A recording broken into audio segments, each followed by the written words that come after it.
Hi everyone, and welcome once again to Ethics, Analytics, and the Duty of Care.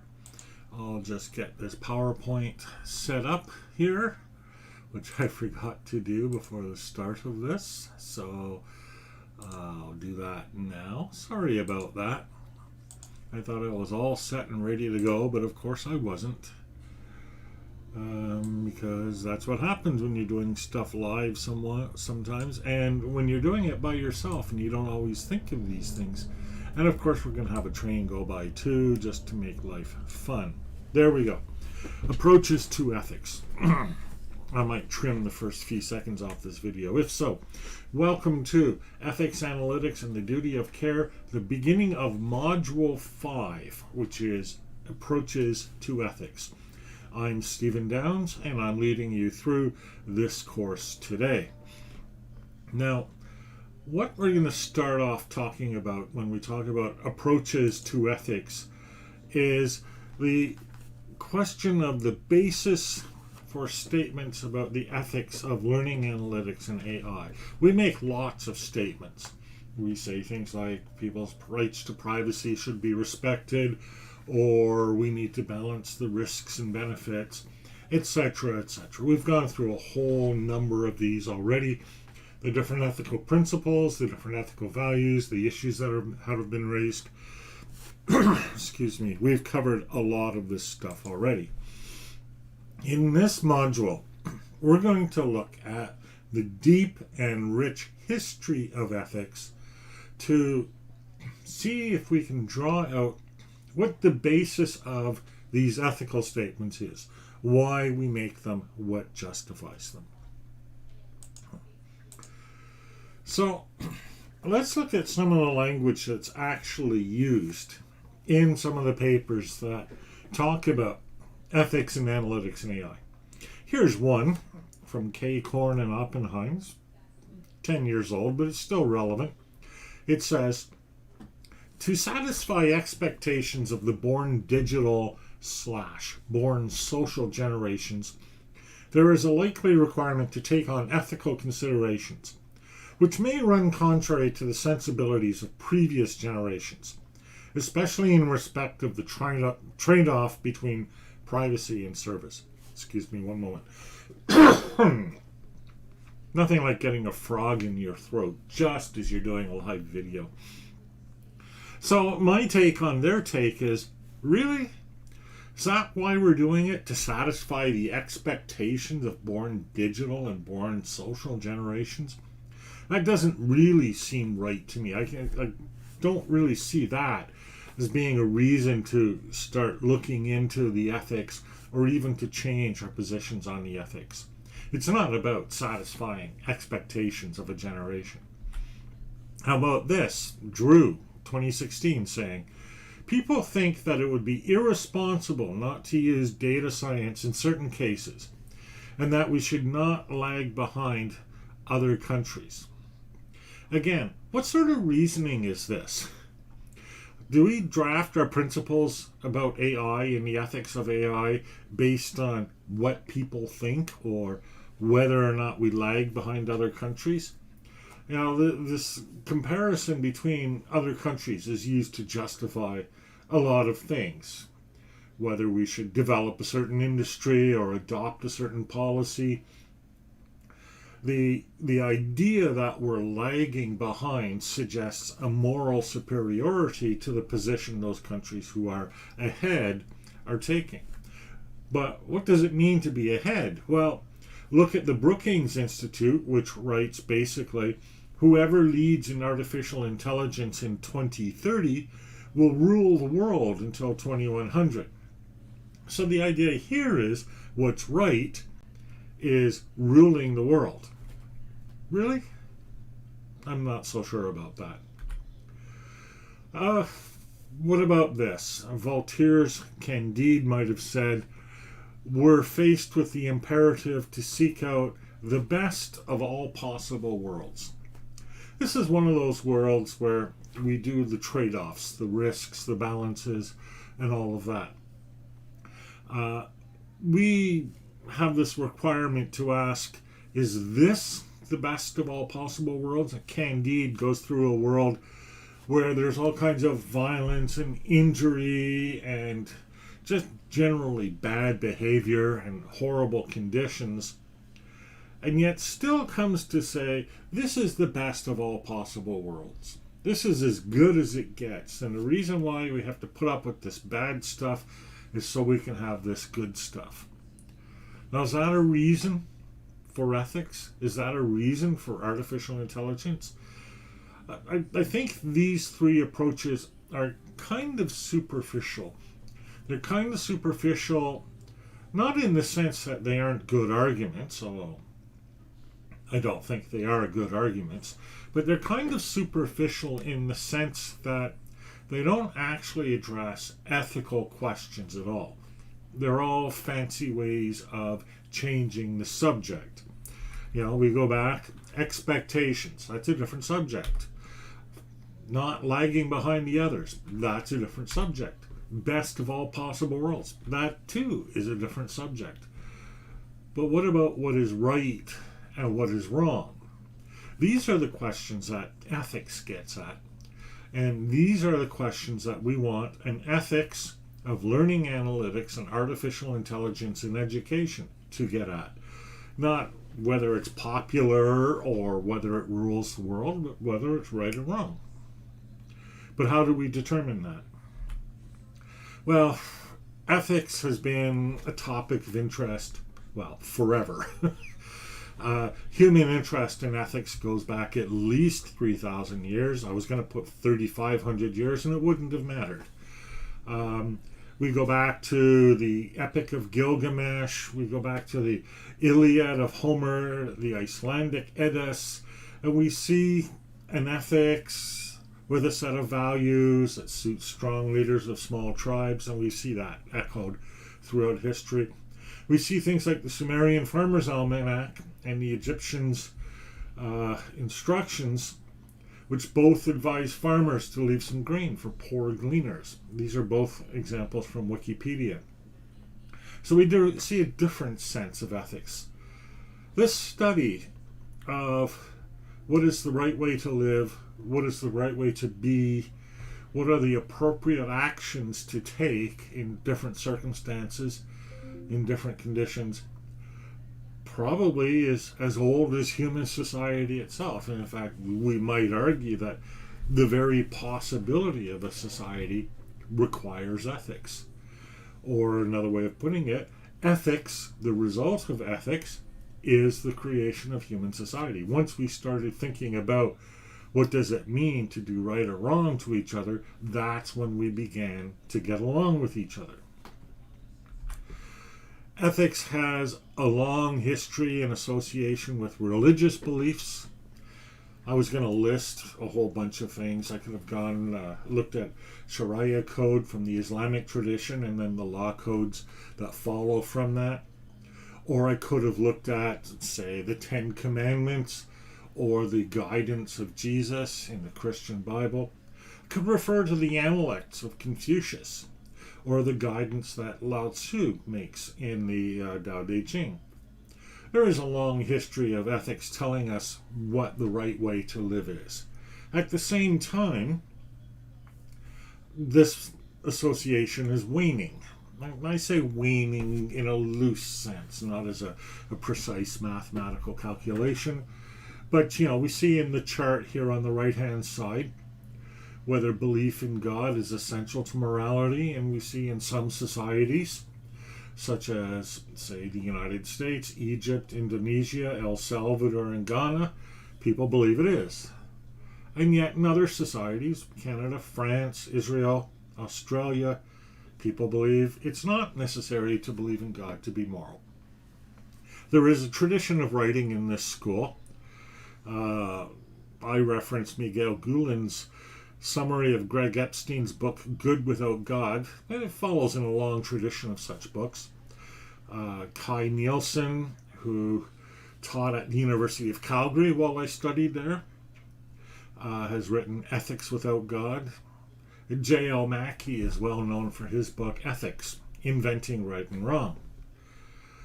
So there is a sense in which ethics is associated with religion, but arguably it's not a necessary connection, at least from the perspective of this inquiry at this point in time. In Western traditions, and I emphasize Western, ethics begins with, as a philosophy, begins within the Greek tradition. And histories of ethics, such as at encyclopedia.com, which take a very Western perspective, talk about it beginning with Plato. Now, arguably, or not Plato, with Socrates. Arguably, there was discussion about that before, and again, I mentioned in a previous discussion the law codes of Solon, which predates any of these. But Socrates asks, what is justice? What is right? And we get answers like justice is the rule of the stronger, or man is the measure of all things. These are the sorts of answers that the sophists might give. And Socrates, in basically devastating analyses, shows the difficulty in such simple views. It's a lot more difficult than that. The rule of the stronger can be unjust. Man might not be the measure of all things. How would we know? Plato comes up with what we might call the ideal form of the good. Something like triangles. We have the ideal form of the triangle. We have the ideal form of the good. And just like the triangle, we can know it by thinking about it. And just like the triangle, it's how we measure all other objects of knowledge. Aristotle is well known as being less ideally minded than Plato. He comes up with a theory, or he comes up with a complex approach to ethics, complex approaches to ethics, but we might summarize them if we had to, and we do, as something like the exercise of natural human facilities in accordance with virtue. So these are taken from that article on the history of ethics from encyclopedia.com, but you'll see similar statements expressed in pretty much every history of ethics as defined from the Greek tradition. Since the Enlightenment, arguably before, but certainly not long after, ethics has been associated with reason. The Enlightenment and humanism and a lot of the philosophy that we see associated with people like Descartes and Voltaire and Pascal with his famous wager move things like ethics from the domain of the I won't say supernatural, that's the wrong word, but from the domain of the ethereal to the domain of humans, to being something that we as humans, fallible as we are, can know and can apprehend. And this idea that ethics has been associated with reason has been with us since, and is probably the dominant approach to ethics today. Yes, we still see appeals to character and human nature. Yes, we still see appeals to religion and even ancient values. But all of these, even today, are generally couched within the form of the argument, the form of the rational inquiry, perhaps looking for evidence, certainly posing things like thought experiments, so that the reflective person can somehow think of and come to grasp, at least for themselves, an idea of what ethics must be. There's a strong relation in this rationalist tradition between belief and ethics, and in fact, the one feeds into the other. We have an ethics or a moral obligation to believe responsibly, and we have ethics that are founded on the basis of responsible belief. You see how they feed back into each other. It was hard to express that without making it a tight little circle. But the argument is there, right? For example, false beliefs about physical or social facts, like, say, the side effects of vaccination, may lead us into poor habits of action. Or poor practices of belief formation, like, say, listening to fake news, may turn us into careless, credulous believers. And here's something that's especially relevant for today, although it was written in 1877. We have a moral responsibility, says Clifford, not to pollute the well of collective knowledge. Now, that can't be a direct quote, but it does come from Uribe's article. Believing without evidence is always morally wrong. There's different ways of believing in try that again. There are different ways belief and ethics can interoperate, and I've depicted two here. On the left, the way reasoning, including ethical reasoning about, say, beliefs and desires, influences actions. On the right, however, we have what is normally called something like rationalization, where our actions are actually caused by our instincts, our norms, and our habit, but when we think about it, we are able to infer to what our beliefs or desires were, or perhaps are. This form of reasoning is known as abduction, or inference to the best explanation, and you can see that operating here. And although it's typical to say something like, it's only a rationalization after the fact, it doesn't mean anything, it might be that, in fact, rationalization is rational if we're not trying to determine what our ethical beliefs are, but rather trying to explain what they are. Moss and Metcalf, looking at the question, ask whether ethics itself is too big a word, that maybe the concept of ethics just brings in too many things. I mean, we've already seen that it brings in religion and history and culture and calculation. That's an awful lot there.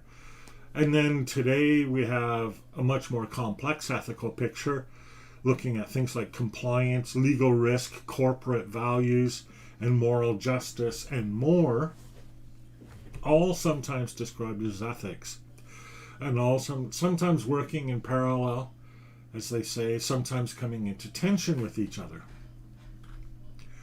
And they may have a point, although in the discussion at noon, thought about this, talking with Mark, and thinking, I don't think ethics is too big a word. I think there is a concept. It may be a loose concept. It may be a poorly defined folk concept. But there is a concept of ethics. There is a sense, maybe right and wrong aren't exactly the right words. Maybe rational is the right word. Maybe compliant is the right word. Maybe moral is the right word. Maybe justice is the right word. But something like that we can point to and we can describe and we can refer to with respect to our conduct in education, teaching and learning, with respect to artificial intelligence and analytics. There is some there. I don't think breaking it apart and hiving off sections that we won't talk about is really the answer. And in fact, if we are to come up with an answer, I think that we need a concept of ethics that is going to, at the very least, explain, if not give us insight in how to form, things like compliance, legal risk, corporate values, and moral justice, among others. Moss and Metcalf look at the adjective ethical And they look at the different senses of what we mean by ethical. For example, we might have ethical outcomes.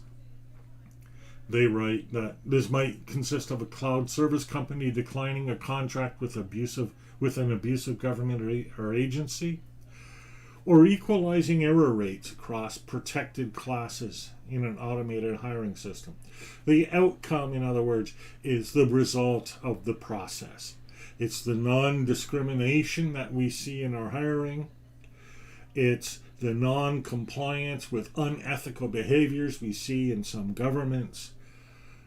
It is presumably as well the pursuit of a positively defined good, such as the betterment of society, the provision of more rights and more capacities for people, however you're going to define it. Here we have a picture here that talks about organizational and citizenship behavior versus unethical pro-organizational behavior. That's a pretty good indication of what we mean by moral or ethical outcomes.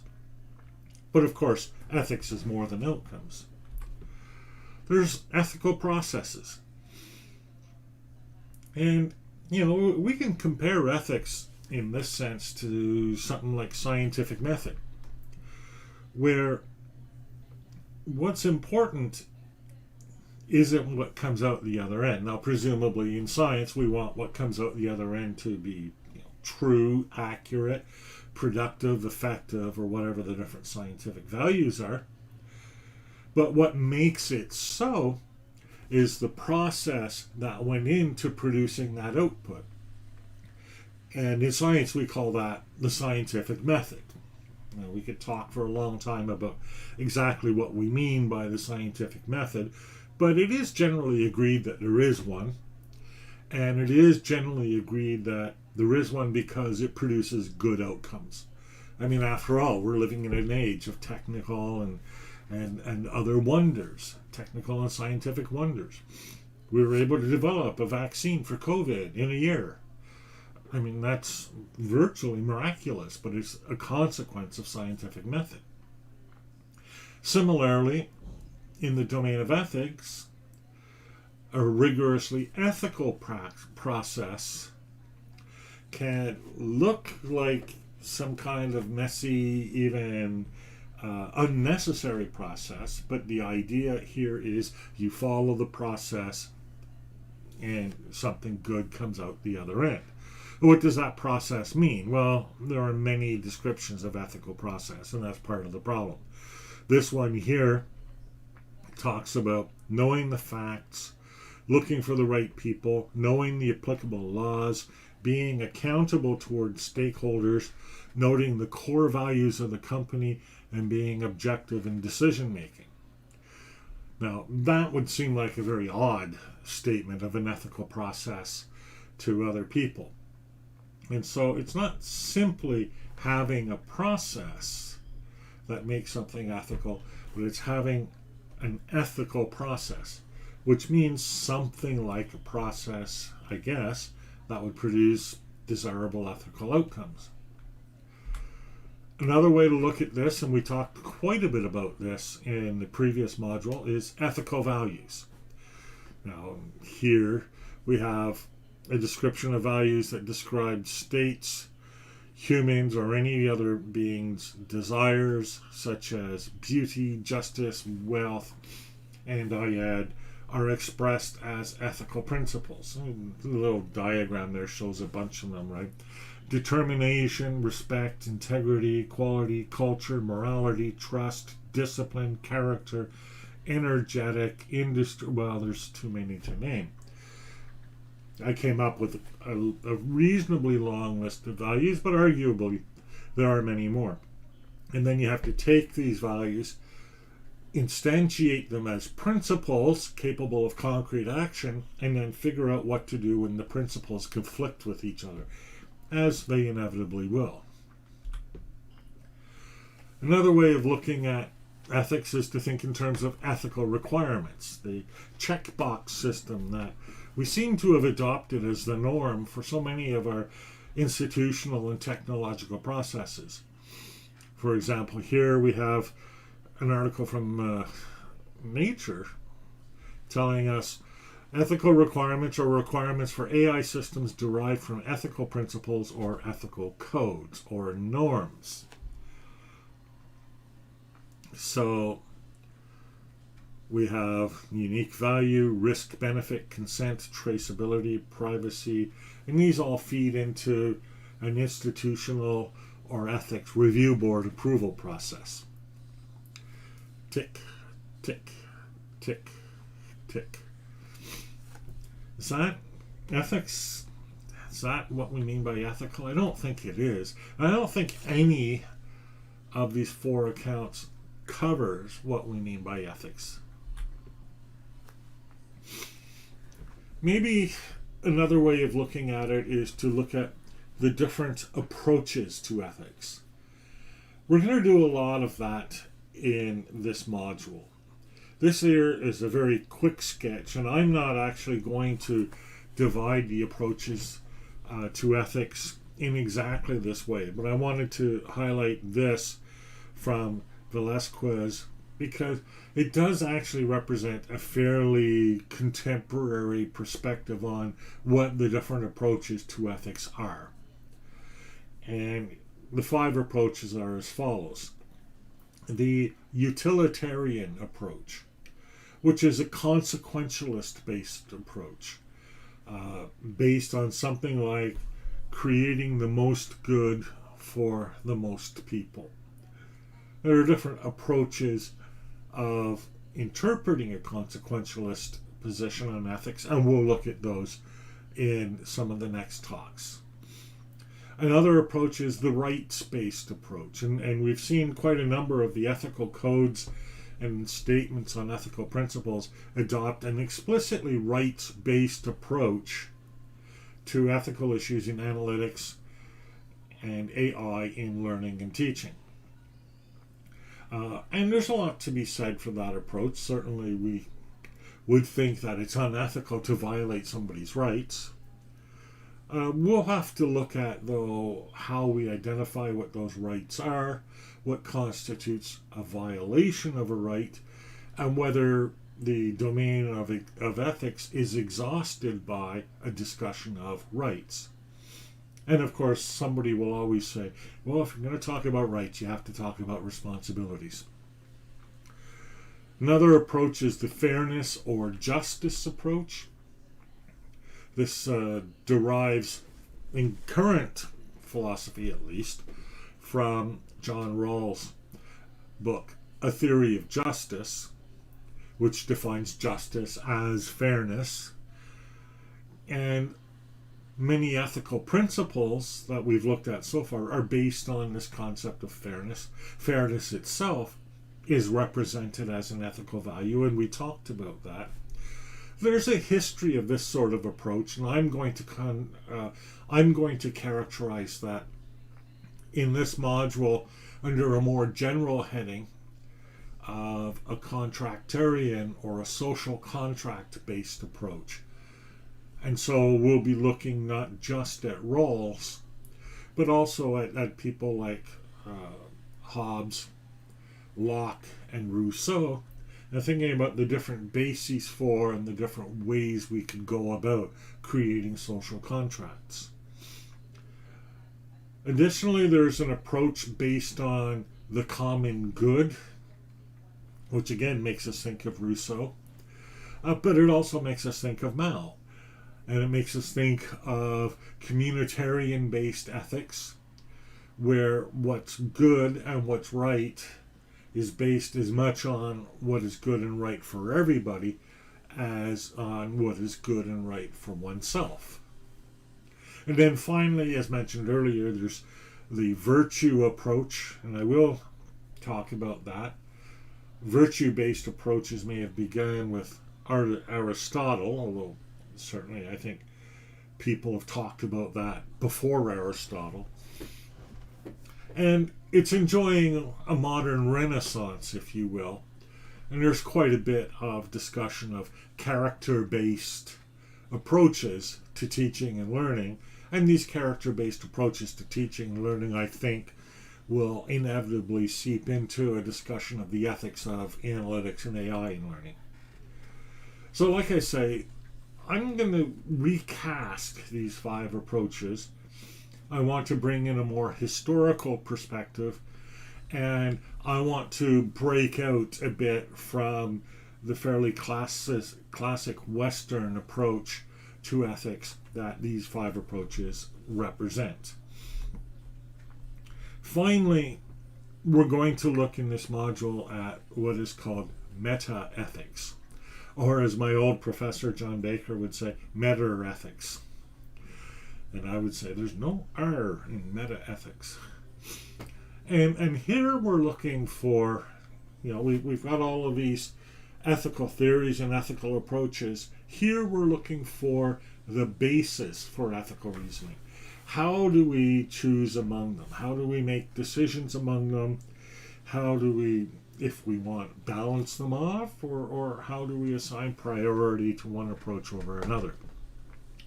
And this gets down to some of the really fundamental questions in both the historical and contemporary discussion of ethics. Questions like, does might make right? Our first inclination is to answer, no, it doesn't.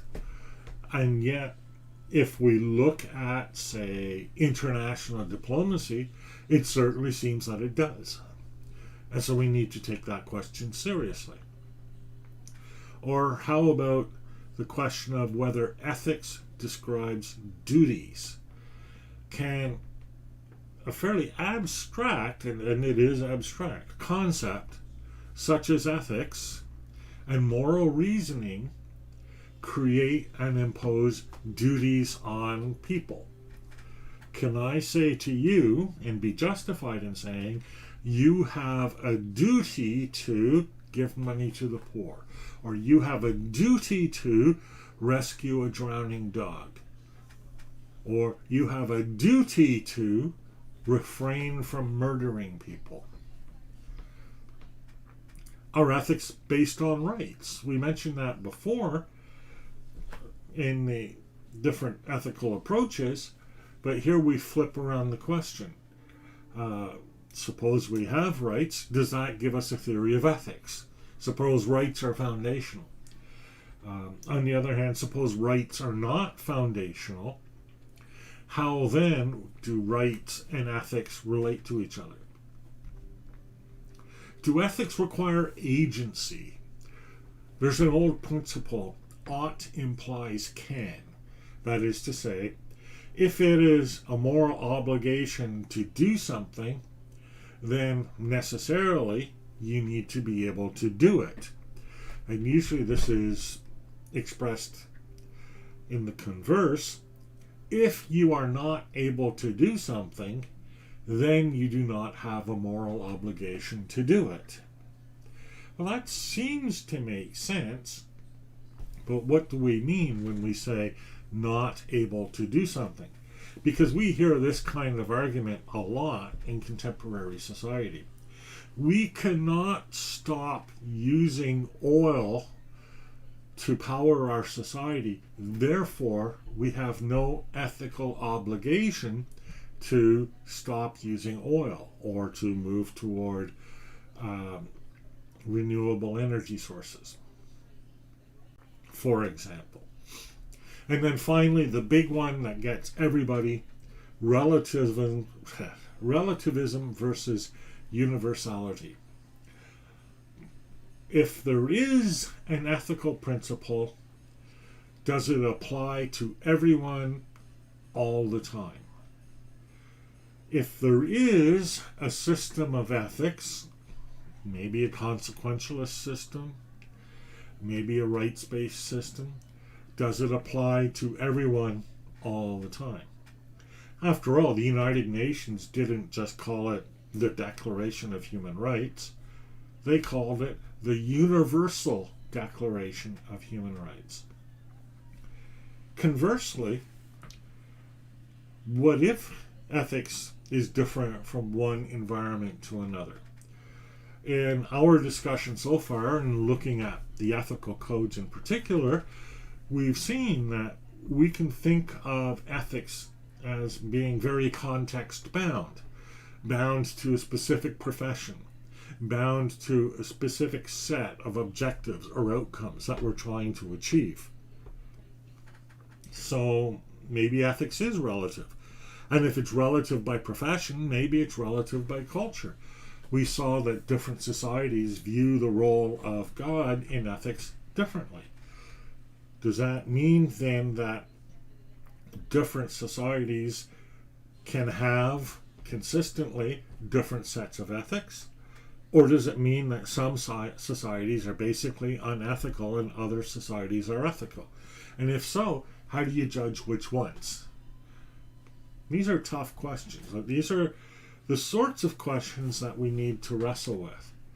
And I expressed this kind of badly in the initial discussion that we had at noon today, where I said something like, the reason for this course is that people haven't learned about ethics, haven't learned about analytics, and haven't learned about education.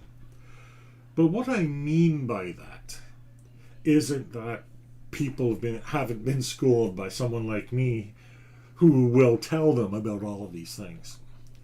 What I mean by that is people haven't asked the questions.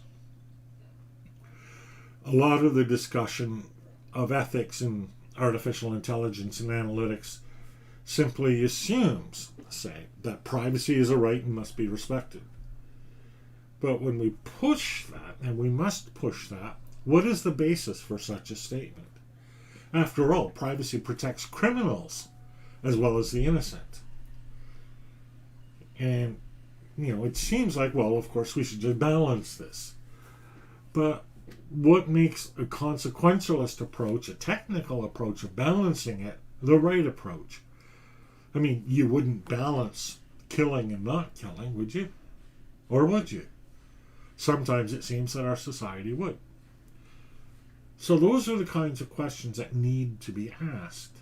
And they need to be asked, and we need to think about some of the answers that are possible before coming up with pronouncements on what the ethics of analytics and AI in learning and teaching looks like. If you haven't asked the question, you're not in a position to provide the answer. I think that's obvious, but maybe it's not. So, our study of ethical approaches in this module isn't about learning the different ethical approaches. I could care less whether people know the different ethical approaches. It's just that the different ethical approaches give us possible answers to some of these questions. And at some point in the process of reasoning about AI and analytics and ethics, we should consider these possible answers. Now, we don't have to remember them all. That would be silly. But we should consider them the way we might consider, what route to take to New York City or whether to have chicken or beef for dinner. We're not going to memorize all the options, but, if we don't consider the options, then we may spend a lifetime eating nothing but chicken and never trying beef. And that would be sad, unless you're a vegetarian, in which case that would be good. You know what I mean. So that's what we're up to in this module. Looking at the answers to some of these questions, both in terms of the ethical approaches and in terms of meta-ethics that people have come up with over the years. And where it will lead, I think, is for us to think about how to approach ethical reasoning generally. And I think it may change our approach to ethical reasoning. And certainly in my case it did. And we'll talk about that toward the end of this module, where we will ask, basically, what is the end of ethics? What are we up to here? And does this discussion ever end? So with that, I'm Stephen Downs, and I welcome you to Module 5. And the continuation of ethics, analytics, and the duty of care.